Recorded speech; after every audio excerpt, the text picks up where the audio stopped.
General George Crook was leading what came to be known as the Bighorn and Yellowstone Expedition. Nearly 1,000 cavalrymen and mule-mounted infantry, along with about 250 Crow and Shoshone allies, a few dozen Packers and Montana miners, and 6 newspaper correspondents riding along to record it all. Crook's chief scout was the half-Polynesian, half-white frontiersman Frank Grouard, a man who knew the country better than most. Calamity Jane, who had followed the column for a spell, was left behind at Goose Creek before the march began. The morning was quiet until gunfire echoed from the bluffs to the north, where the Crow and Shoshone scouts had been posted. At first, the soldiers figured their Indian allies were shooting at buffalo again.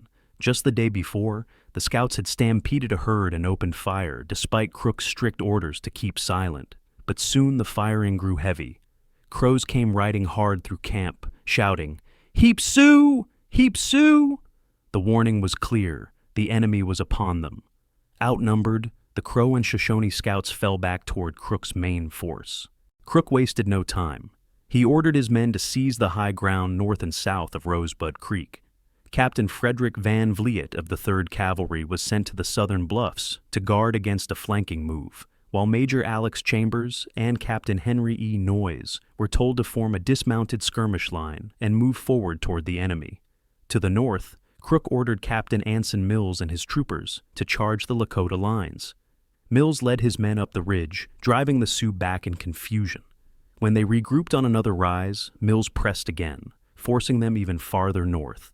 He was ready to launch a third charge when word came from Crook to halt and hold the position.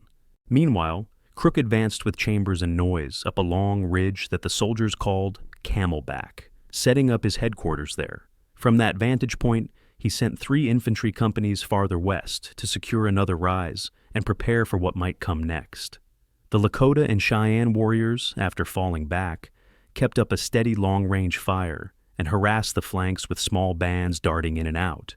Crook, believing their stubborn defense meant their village must be nearby, ordered Mills and Noyes to swing east toward the big bend of the Rosebud and follow the creek north. He was sure that finding the Indian camp would finally bring the fight to an end. As Captains Mills and Noyes pushed their commands down the Rosebud Valley, Lieutenant Colonel William Royal led 5 companies of cavalry against a strong force of Lakota and Cheyenne warriors near Colmar Creek, a dry tributary of the Rosebud. From his position, General Crook realized Royal had advanced too far and was in real danger of being cut off. He sent orders for Royal to pull back to a rise later called Crook's Hill. Royal, reluctant to abandon ground he'd fought for, at first sent only 1 company back while the rest of his troopers stayed locked in a fierce fight. Crook's second order to withdraw was more urgent, and when Royal finally turned his men around, the retreat quickly turned chaotic. The warriors closed in from both flanks, firing from the ridges and pressing hard. Just when it looked like Royal's command might be overrun, the Crow and Shoshone scouts came charging in from the west, hitting the Lakotas and Cheyennes hard and forcing them back. Crook also sent 2 companies of infantry to take a nearby hill and lay down supporting fire. Those long-range rifles, and the bravery of the Indian scouts, likely kept Royal's force from being wiped out entirely. By early afternoon, Royal's battered troopers managed to fall back in good order. Crook, fearing the entire line could collapse, ordered Mills and Noyes to abandon their push toward the Indian village and return to the main position. When those men rejoined the line, the Sioux and Cheyenne warriors began to disengage, riding back toward Reno Creek. By mid-afternoon, the Battle of the Rosebud was over. Crook held the field, but the fight had cost him dearly, and it would have far-reaching consequences for what was soon to follow along the Little Bighorn. They carried a wide array of weapons: Henry rifles, Winchesters, Sharps, Spencers, and many even carried 2 or 3 revolvers each, along with knives and lances. Rosebud might well be the largest Indian battle ever fought in the American West. The scale was vast. Multiple engagements spread across a battlefield, miles in length and breadth. Rosebud is also notable because Crook traveled with 5 full-time reporters and a battlefield illustrator, documenting the campaign as it unfolded.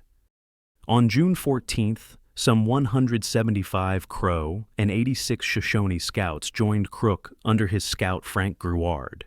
2 days later, on June 16th, Crook left his wagons and pack train, guarded behind, and moved north across the Tongue River to engage the Lakota and Cheyenne. The element of surprise was lost when the Crow and Shoshone scouts encountered and fired upon a buffalo herd. By dawn on June 17th, nearly 1,000 Indian warriors had ridden through the night and made contact with Crook's scouts at about 8:30 a.m. By the standards of plains warfare, Rosebud was long and brutal. The Lakota and Cheyenne pressed the fight relentlessly and accepted losses rather than retreating. In the early hours, the delaying actions by Crook's Indian allies prevented a devastating surprise assault on his main force. The contributions of the Crow and Shoshone scouts throughout the battle were indispensable in averting disaster for Crook. The combined Indian force, led by Crazy Horse and Sitting Bull, numbered around 750 to 800 mounted warriors, all heavily armed with modern rifles and sidearms. Casualties were comparatively light.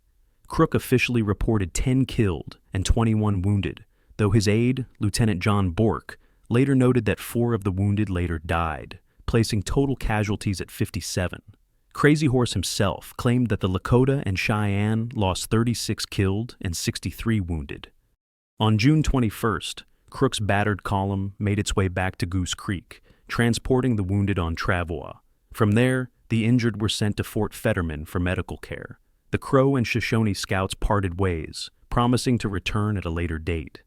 Just a day later, on June 22nd, Crook and several officers, including Captains Frederick Van Vliet and Andy Burt, took a brief hunting and fishing trip, perhaps seeking a moment's reprieve from the grueling campaign.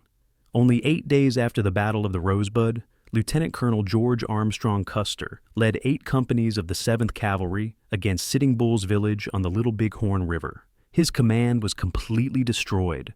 From that moment forward, questions began to swirl around Crook's actions and whether he could have done more to prevent Custer's fate.